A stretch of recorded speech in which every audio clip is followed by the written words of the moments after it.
with CJ, with CJ, with CJ, coolin'. With CJ, with CJ, with CJ, we coolin'. With CJ, with CJ, with CJ. Welcome to another episode of Cooling with CJ. We have a very special guest in the building today. She made her AEW debut earlier this year. She is the Virtuosa, Miss Deonna Purrazzo. How you doing, Deonna? I'm good. How are you? I'm doing pretty good. Thanks for joining me today. And let's just jump right into it. So, Okay. Deonna, did you always want to be a wrestler like growing up? I feel like when people become wrestlers, I feel like they did it in maybe high school or college. So, like, was that always the path in your life, or did it kind of come later? Yeah, I was always going to be a wrestler. Okay. I started watching wrestling when I was 9 years old, and the minute I saw the women do it, I was like, that's what I was meant to do. Yeah. Okay. So, 2013, you make your in-ring debut at D2W Pro Wrestling Academy. So, just talk about that experience, how it felt to actually get in the ring and have your first match. Yeah, I was terrified. The person talking to you today is not the person I was when I was 19 and having my first match. I was shy and terrified to speak in front of a crowd, or like, I was also really worried that I spent my whole life wanting to do this, and like, what if I'm bad at it? And then Right. what am I gonna do? So there was a lot of like mixed emotions going into that. But overall, like, my family and my friends got to be there and got to see me become, the professional wrestler I always talked about being. So it was really cool. Right. So just talk about, what it takes to get to where you are now. People just see this and they think it's it's Deonna Purrazzo. She's a big time wrestler, but just talk about the Ring of Honor, the NXT, the first time in TNA. Just talk about the grinding you did to get to where you are now. Yeah, I mean, it was a grind. And, I've been wrestling for 13 years. So to get to where I am took like a lot of patience. It took a lot of like being told no and being rejected and just having to bounce back from that. You talked about, I was on the indies for a very long time, and I got opportunities in Japan. I got opportunities to work with Ring and be an extra for TNA, Impact Wrestling, WWE. Like, I got to do a little bit of everything before anyone really took a chance on me. So I think the theme really was just being able to bounce back from rejection. Yeah. So I know you get a lot of questions about this match. So obviously the Iron match with Jordan Grace. So just talk about what it meant to not only be etched in history with the first ever Iron match in that brand, but just talk about, what it was. Because I heard it wasn't even supposed to be an Iron Man match at first. So just talk about that whole experience, just, going from a different type of match to an Iron Man match and then just being etched in history for TNA. Yeah, it was incredible. I have given TNA the credit for like reinvigorating my love for professional wrestling at the time, because I was just so lost. And to come into that company and to be given the Knockouts World Championship, pretty much it was my second match with the company at the time. And then couple that with now you're going to do a 30-minute Knockouts Ironman match. It was just crazy. And yeah, that story I told recently about we were supposed to have a no DQ match, not the Ironman match. Jordan and I were so thrown for a loop of like, what do you do for 30 minutes? How do we plan this? It was still the pandemic, so there was no audience. It was just a lot of like different circumstances neither of us were used to. And I think, in the last year or two, it was like ranked in one of like the top 20 or 30 matches in TNA history. So to go down in history for such a historic match and to have made such an impact, no pun intended, really meant a lot to me, especially during that time of my career when I needed that kind of encouragement. Right. So let's talk about the pay-per-view Rebellion. So you're at Rebellion. Your husband is the match before you, Steve Macklin. Yeah. He wins the title. You're the main event. You win the title, and then you guys celebrate that moment together after the show. So just talk about what that moment meant. Just not both of you winning titles professionally, but just personally in your personal life, just being a couple, what it meant to both win titles that night. Yeah, it was incredible. I mean, we have that picture hanging in our office, and like it's gonna be so fun to like show our kids that one day. And TNA actually gifted us like one of the turnbuckle pads too, so we have that in our office, and like we just look so fondly back on that as individuals accomplishing winning world championships, which is not very many people in our industry get to say that they do that.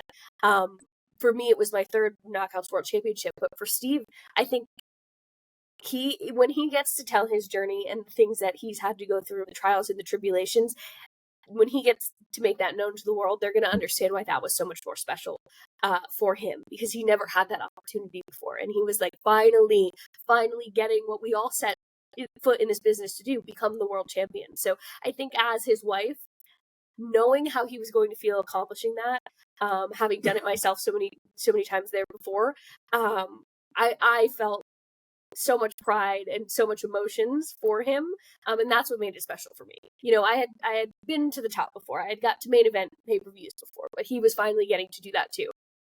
Yeah, nice. Yeah, it's always good when I like when couples get to experience that moment, like at a professional level and a personal level. I always think that's kind of cool. Yeah, it was like a career defining moment for us, but also relationship defining moment for us too. Yeah, that's a good way to put it. That's good.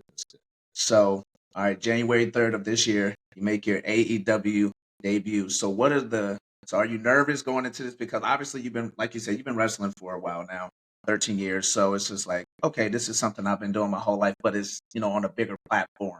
So do you have nerves going into this because you're like, okay, TNA is a big brand, but AEW is kind of like a promotion basically. You're kind of moving up. So Yes. was you nervous, going into the show that night? What was your thinking, before you made your debut? Yeah, I was definitely nervous, but I also didn't know what I was going to be nervous for, because I didn't know what I was doing until I got to the building. And I got to the building way later in the day. Plus it's, Newark, New Jersey, the Prudential Center. So it's like my hometown, basically. That's the closest we're going to get to where I grew up, and Right. I knew my family was going to be there. So there was so much added pressure and nerves to it. I have this thing where in those big moments, I don't know how to handle all that emotion, and I just cry. And I think it's talked about this recently too, gratitude to be in that position. It's and nerves and being anxious and not knowing what to do with those emotions, but also just hoping and praying that it all comes out the way I want it to and the way the company wants it to. So literally the match before my segment was Mariah May versus Queen Aminata wrestling. And as soon as that bell rang, I knew Mariah had, some talking to do, and then they were going to play my music, and I just burst out in tears. Oh. And Madison Rain was standing backstage with me, and I was like, it's happening. She's my best friend. She knows this happens. Okay. And she's like, why? And I'm like, I have no idea. I was just genuinely so grateful to be in that moment, to have it in New Jersey. My dad was sitting front row. It was just so I could cry honestly thinking about it. It was so perfect, and I was so excited to be finally making my AEW debut. Yeah, that's nice. So talk about the nickname Virtuosa. So, I know what it means, but, for the people that don't, so what's the meaning behind the nickname Virtuosa? Yeah, so the definition of a virtuosa is someone who possesses outstanding technical ability. So for me, back when I was in Ring of Honor, 2015, 2016 timeframe, I was really honing my skills and becoming the virtuosa before I even knew what I was going to be. And some of the producers there had come up to me and said, Deonna Purrazzo is a great name. It's my real name.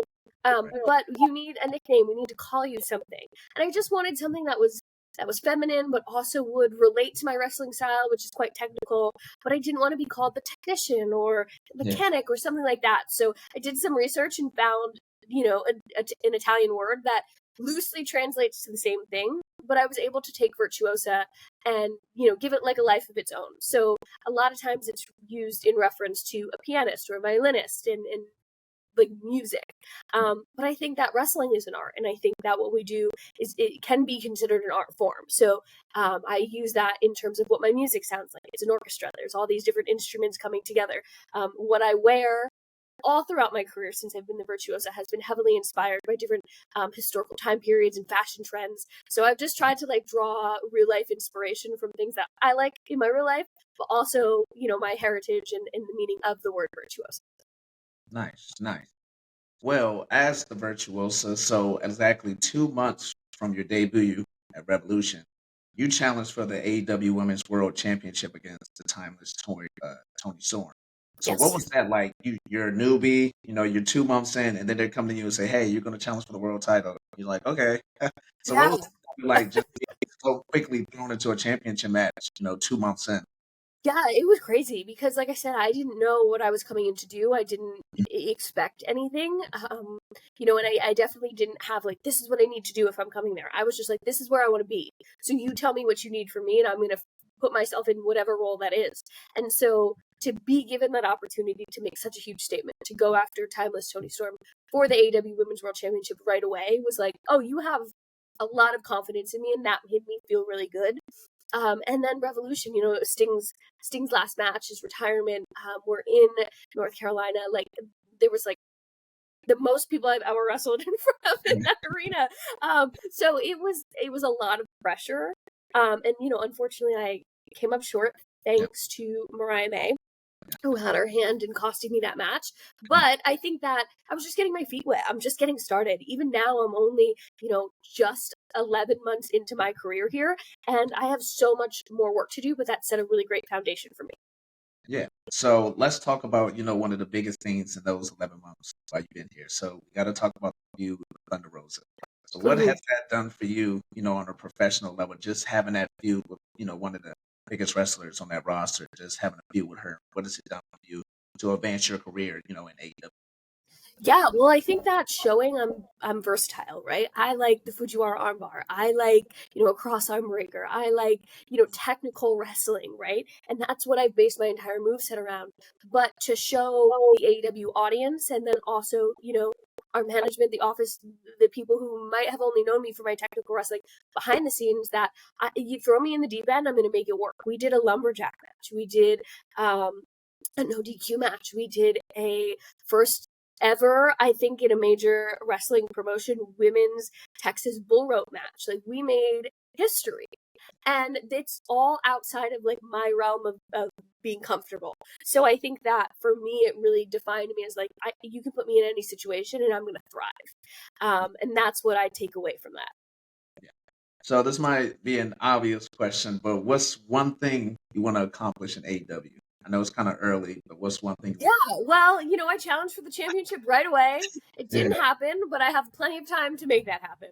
Yep, there you go, there you go. So what do you feel is the future of women's wrestling for AEW and just all wrestling, TNA, WWE, whatever, but especially AEW? What do you feel is the future? What do you feel is the outlook for women's wrestling? Yeah, I've been very vocal for years now about women being in a main event title scene, right? And I think that, throughout the last 5 years of my career, I've been able to accomplish that. But I would like for the women to be able to accomplish that here at AEW. And I think that we have tremendous momentum right now. Our division is stacked with incredible, diverse women who all bring something new to the table.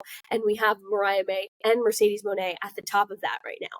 So being able to have different type of stipulation matches like we talked about it, to be able to have stories that are outside of the title, to see women, on the pre-show, but then also have multiple matches on pay-per-views, have multiple segments on our television shows throughout the week. I think all of those are key factors in terms of bolstering our division and showing people that, they can also be in the main event scene, and eventually working towards, women main eventing a pay-per-view. Yeah, nice.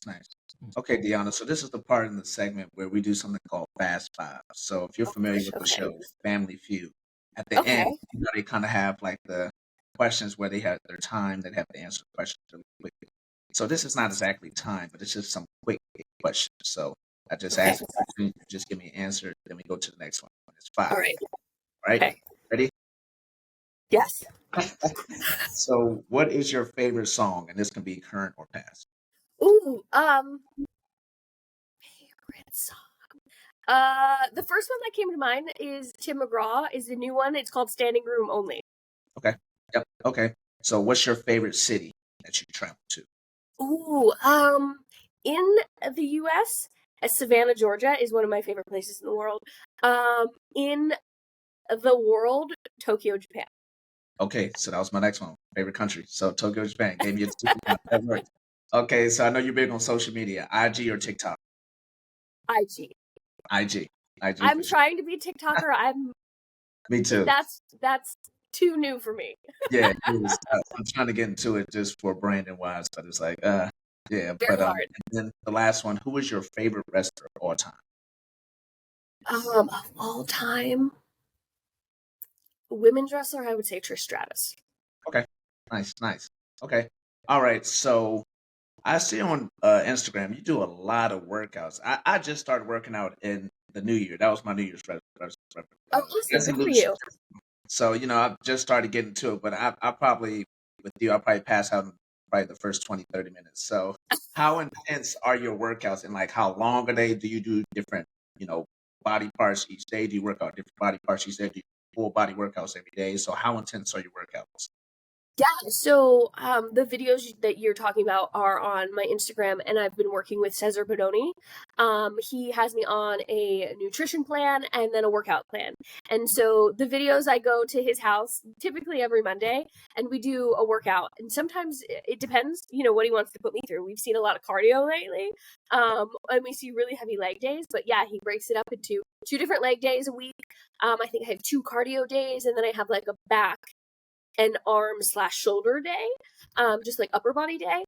And, he makes it super simple, but sometimes when I go to his house, the workout can be 30 to 40 minutes. I have a gym in mine and Steve's garage now, and sometimes I'm in there for like an hour just kind of taking my time. So it all just kind of depends on the day and the plan he's written up for me. It also changes like every 3 or so months. So he's constantly like making sure I'm not getting comfortable and making sure I'm working different body parts and different muscle groups to keep me growing and evolving. Yeah, nice, nice. Okay, so I have a curious question for you. So, obviously, you met your husband through the industry. We know that, obviously. Yeah. So, but I want to know who approached who. So, was this like a, was this like a, you guys are working out? It's kind of like, hey, we should hang out one day, or it's kind of like, he approached you, you approached him. So, how did that happen? Yeah, so he approached me. Okay. I'm from New Jersey. Steve is Yep. also from New Jersey. And he had messaged me pretty early when I started in NXT. He had also been there. And just had said, like, hey, my mom's coworker went to school with your mom. Do you know so-and-so? And I was like, oh, well, that's like, what a small world, but let me ask my mom because I don't know her, And that was kind of his way for us to Yeah. slowly become friends. And what's interesting now is we've been together for 5.5 years, married for almost 2, and there's so many like weird invisible strings between us, like his mom working with my mom's best friend, but then also like where he started wrestling training and the people who he was training with versus the people who helped me get into wrestling. And it was just like once he made that initial contact, we had so much to talk about because we had so many like weird things that was like, oh, we should have met way sooner than we did. So if you believe in fate, I truly believe that that's my person. Okay, nice, nice. Yeah, I always wonder how, because I obviously, you're around each other a lot because of the industry. So I always wonder, what's that conversation like? Is it like a wrestling topic? Do you use like the wrestling to try to get in? Like, hey, you want Yeah, to, no, he went straight for the jugular and brought up the family. okay, nice, nice. So, like I said, you're big on social media. So, you have an interesting series on there that I kind of like, and I want to ask you about teaching my husband history series.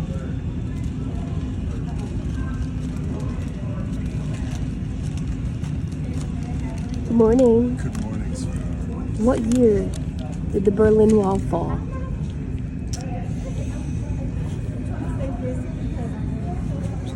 So, I don't know. I'm sorry, it's too early. Take a guess. No, because then I'll sound dumber. 1989. Thank you. I knew it was an 80s. So I want to know, do you actually like Google just random facts and like, hey, I know, who's the only president to do this? And it's like you go ask him, or do you have stuff you already know that he probably doesn't, and you go ask So this series started because I got my bachelor's in history last summer. I graduated from college, and I wrote my thesis on the presidential nuclear rhetoric during the Cold War. So like I know such useless information that for the normal people about nuclear weapons, right? And so I used to always just run up to him randomly for fun and be like, in the event of a nuclear bomb dropping, how long do you have to take shelter before nuclear particles start falling to the earth. And he would be like, ah, you know, and like, Right. who knows that, right? It's 15 minutes. And he knows that now. But that's how this all started. And I was like, I'm going to be a TikToker and I'm going to get famous on TikTok from Yep. asking you history Yeah. questions. My plan has not worked out, but Instagram seems to love it. And so yeah, I have actually like a note on my phone with Yeah. all different history questions that I've Googled and I have the answers to. And yeah, when he's doing random things, like the last one, I think he was laying down rocks around our trees in the backyard. He's been like fixing the carpets, things like that. Like just catch him off guard because I know he's not going to know the answer. Right, exactly. That is hilarious. I was watching. I'm like, does she just like Google stuff like, what's the hardest question for somebody to answer? And then Yeah, she just some of like, them I do know, and I just think like, oh, that'd be fun, you know. But a yeah, lot of times it's just like I've Googled like top 100 world history questions. yeah, exactly. So, you touched on it a little bit. So you just got your, Bachelor of Arts degree in history. So just talk about that going back because I graduated undergrad in 2013, and it took me 6 years to go back for graduate school. I'm not a big school person. Like Yeah, my grades were fine, but it's just like, at your point in your career, you're already in the door. Your foot's already in the door. Your career's progressing. What was the decision to go back to school because you didn't really necessarily need that. yeah. I had just left WWE in 2020, and I felt like just some of the things that I had been through, I fell out of love with wrestling. And I needed to find something that wasn't wrestling related that I could like pour my soul into, right? And I always had the goal to have a college degree. When I graduated high school and I started wrestling school, I also started college at the same time. But as my career in wrestling started to pick up, I had to give up something. And I just figured like I only have like a small time frame that I could really give 100% to wrestling. I can always go back to school. And so, you know, it was the pandemic. Um, and I was just like feeling like lost and pigeonholed into only being a wrestler. And I wanted to try something new. I wanted to fulfill another goal, going back to school and earning a degree, but also like find out what else Deonna Purrazzo liked or could be. I didn't want to just be like the wrestler that I had wanted to be since I was 9 years old. I needed something else to love besides just this one thing that I didn't love anymore. Okay. Yeah. Gotcha. Yeah, that it's kind of hard, like I said, like it's kind of like when you've done something your whole life, it's like, okay, I love this thing my whole life. I really want to give this up. Like I used to play sports and then like now, obviously I'm in the media. So it's just like I wanted to, hey, which one is it gonna be? You kind of can't, it's hard to do both. So I kind of Yeah. had to go sports to kind of chase my career, which ended up working out for me. But I definitely understand, when it comes to falling out of love with stuff or just, moving in a different direction. Yeah, and you know what? I'm lucky enough that I went to Southern New Hampshire University right Yep. here. We're sitting in Manchester, New Hampshire right now, Yep. and I was able to do that online. So I could, very efficiently go to college and earn a degree while also being a successful wrestler. So that was really the benefit for me was, oh, I could do both at the same time. And it might be hard and I might be stretching myself a little thin, but I can do that. And that was ultimately why I was like, oh, this is possible because I can do it all on an airplane. I could do it, Yeah. sitting by the ring while people are, doing rehearsals, and I could do it in between wrestling life Yeah. and also shut off the wrestling life. Yeah, exactly. So when it comes to, you and Steve, your husband, so how hard is it to balance since you're both in the same industry, for your career? How hard is it to balance professional and personal? So like when you go out to dinner, do you guys like, hey, no wrestling talk? Like we do this 24/7. Let's just talk about something else. Like what's the conversation like outside of wrestling when it's just you and him? Like, do you guys talk about wrestling a lot or it's just like, hey, we have a rule, like no wrestling talk outside, of business? But we do talk about wrestling a lot. I mean, we are at our core wrestling fans, right? So we are watching wrestling 5 days a week. It's on 6 days a week, 7 days a week. You know what I mean? Like there's so much wrestling content to absorb. So we do talk about wrestling a lot, but we do talk about, I've actually just started a master's program. So we talk about school. We got Steve back in school. So he just started a new semester this week. We are, Steve is a Marine Corps veteran. So we talk a lot about, future ambitions and what we'd like to do for the veteran community and how we can, be of service for that. We talk a lot about like our future. We also have like 7 nieces and nephews that we love to spend time with. We have 3 dogs at home. Like we just have such a great family life outside of wrestling that really fulfills us. We're very close with his parents. We're actually, looking to move to Florida, so we're kind of house hunting for them and doing some of those things. Like we just, yeah, if we could turn off wrestling and we could just talk about our real life things, we do. But there's no rule that says like no wrestling tonight, because that's who we are, and that's what we have most in common, right? Exactly. So you said 3 dogs. So what's the breeds? Yes. Okay. So, Honey is our girl. She is what we think. We don't know. She's might be a hound lab mix. She howls like a hound and she herds like a hound. And then just she's like she's honey colored. That's why we named her Honey. She's like that. And then we have a Fitzgerald, who is a Chihuahua Dachshund mix. So he's got big Chihuahua ears and then a long body like a Dachshund. And then we have Oliver, who is a purebred Dachshund. And he's 3 years old, and we call him the devil dog because he's just fearless and crazy and obsessed with me and Steve, honestly. Yeah, that's cool. Yeah, I have a dog too. I have a pit bull German Shepherd mix. Oh, wow. Yeah, so she's a handful. You know how that goes. So Yeah. yeah. So I know you spoke on family a little earlier. So a lot of people don't know this, but you have a twin brother. Yes, they do. Okay, so how was that like growing up? Like, is it true about the whole twin thing? Like, you guys say stuff at the same time. You guys think alike. Is that true? Like, Yes. what's the twin thing? Yeah, so actually what's so funny is a few weeks ago, a promo aired on Rampage where I talked about my twin brother. And what's interesting is, and I don't know that I've ever told this story publicly, but my brother was born with cysts over his eardrums. So essentially he was born deaf. And, now he's totally fine. He had, the cyst removes and he had tubes in his ears when we were little. But for the first 3 years, no one knew he couldn't communicate because at 2 you're not really talking that much. And finally when he started talking and trying to communicate with my parents, they realized oh, something's wrong. But I could always understand what he was saying. Oh, nice. And so my mom always talks about twinnies, they call it, is a real thing because he couldn't communicate effectively with them yet. They had to figure out what was wrong to fix the problem. But I could communicate for him. And then as we got older, I was a cheerleader, he played football, and we did have weird things like that where I would hurt my arm cheerleading, and then 2 weeks later he'd hurt his arm, the same kind of injury. Weird things like that definitely always happen to us. Or in New Jersey, there's, probably all over the country, right? There's standardized testing that you do in elementary school, and there would be picture prompts where it was tell a story, and we would use the same main character. Oh, the same main character would have the same name. If my person's name was James, he would talk about Jim. Weird things like that would always happen to us. Okay, nice.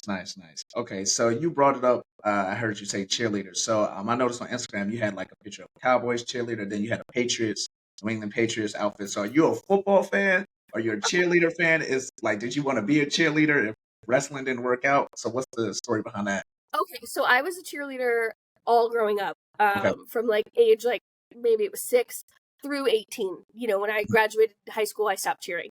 And so I am definitely a cheerleading fan. I loved the Dallas Cowboys cheerleader show that was just on Netflix. I loved it. But I am a Patriots fan. Diehard Patriots fan. For it's got to be 20 years now, So it was so funny to post that. It was just a Halloween costume, and people were coming for me for being a Cowboys fan. And I'm like, you know what I am? I'm a football fan of every other team all year long, at least once, because they play the Cowboys, right? And I want the Cowboys to lose every single time. So yeah, I'm a diehard Pats Nation fan. Okay. Don't get it twisted. Yeah, that's funny. So because people always ask me about me, because I'm a diehard Minnesota Vikings fan, but I'm from Maryland. So people are how are you from Maryland? You're a Vikings fan, but Randy Moss was my favorite player ever. So obviously, Patriots fan, you know about Randy. So it's just I love the Vikings because of Randy Moss, so I just stuck with him. But how is it? Because that's interesting. You're from New Jersey, and you're a Patriots fan. Obviously, the Giants. So how is that? Do you get slapped for that? always. Oh, And yeah. Steve grew up in New Jersey, literally like across from Giant Stadium. So he brings it up to me all the time, like, remember what happened? How many Super Bowls? And I'm like, just, you know what? Stop. Like, I Yeah. get it. Everyone has to lose once in a while, and we have to lose in that time. You know, it's like a fun little thing for us. But yeah, I swear I've been disowned by my family a few times, but I learned football because I was cheerleading, and the Patriots were just like winning back-to-back Super Bowls in the early 2000s, and I was just like, that team's good. I'm gonna like that team, and I just never grew out of it. And yeah, it's definitely caused quite a few arguments in our household, but it's fun.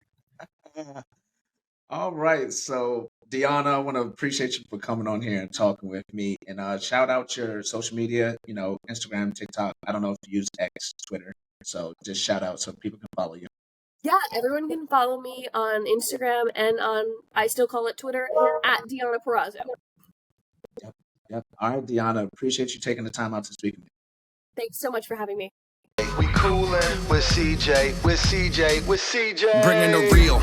You know he's for real, my brother, he's cooking no chill. Views up, we talking about mills. Hold up content, captured like stills. Heavyweight champ, and he is still From PG County to Mass, swagger on blast. Head of the class, style and class. Interviews money like chasing the bag. The content provided, we run it like laps. Sports, music, the best that act. Entertainment from around the map. Do not be sleeping away from your nap. Bringing the best, ready to crash. Top tier records, we set them and smash. Delivered by Dan, we sprint and we dash. Coolin' with CJ, with CJ, with CJ. Coolin' with CJ, with CJ, with CJ. Coolin' with CJ, with CJ, with CJ. We coolin' with CJ, with CJ, with CJ. You just got moss. Coolin' with CJ. It's your boy Day Green.